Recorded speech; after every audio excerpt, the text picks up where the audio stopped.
What's happening, guys? It's your boy TC back with another video. So this is quite an interesting rumour that surfaced in the last couple of days or so. I'm a bit late to bring it to you guys, but it seems as if Chelsea may want to re-sign Petr Cech. It's very, very interesting. As I said, of course, we know the situation with Courtois. He's obviously demanding a much bigger wage packet than what he is being offered by Chelsea at the moment. We know that there's a new regime in place at Chelsea in the form of Surrey, who I'm extremely excited about in terms of to see how his tactical prowess will thrive in the Premier League. He's a very, very good manager. He's very tactically astute, and I'm quite interested to see how he fares in the Premier League this coming season. Of course, that's definitely another matter for another day. But as mentioned, there's a new regime at Chelsea. He's being offered a deal that he does not want. So Chelsea are basically bracing themselves for the worst, expecting to lose their goalkeeper. And the likely destination will essentially be Madrid.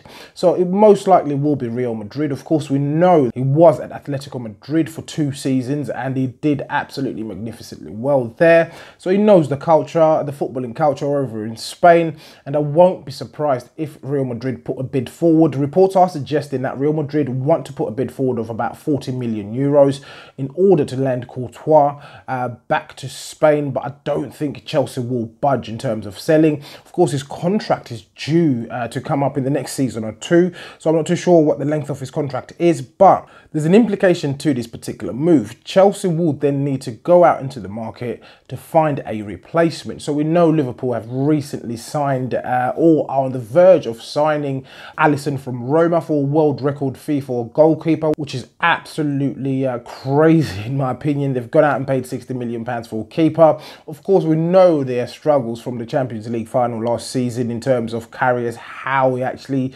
basically handed the Champions League to Real Madrid. So they've gone out and bought a keeper. So there's going to be a very few options on the market in terms of getting a keeper in. And are Chelsea willing to go out and spend the money on the keeper? We do know that they're sort of changing their structure in terms of how they approach the transfer market. We saw that with the purchase of the likes of Danny Drinkwater, the likes of Ross Barkley. They also got Giroud from us. So that was quite surprising. Usually Chelsea was that club who go out and spend big. And when they did spend big, they would spend a little money. Going back a few years when they spent £50 million on Fernando Torres, that was absolutely huge at the time. It was a lot of money back then. Now £50 million seems to be a very, it's still a significant fee, but it's not as the big transfer fees we've been seeing recently with the likes of Ronaldo, the Bales, the Pogbas, etc.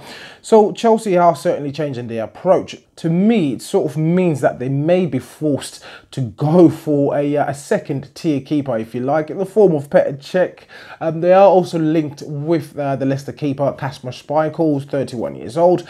They've got those 2 options apparently between Petr Cech as well as Kasper Schmeichel. I would personally let Petr Cech go. Of course, we've just bought in a keeper who I do believe will be our #1 keeper going forward, depending on performances, of course. But I do believe Unai Emery has bought his own keeper in and he's willing to lose either one, Ospina or Cech. And Cech, if Chelsea was to make an approach, I do believe Arsenal will sell. I personally wouldn't feel much of a way about that. I would happily let him go over back to Chelsea. It will decrease our wage budget as well. In turn, that may also mean that it frees up wages to bring someone else in, and we may certainly get a small transfer fee from that particular transfer. But it's a weird rumour really that surfaced in the last couple of days or so. I will certainly let you know how this one develops, but as usual guys, please do let me know what you think in the comments below. If you are watching this video and you're not subscribed to the channel, please do make sure that you do hit that subscribe button. So once again guys, it's your boy TC from I'm Gonna Talk TV, and I'm out.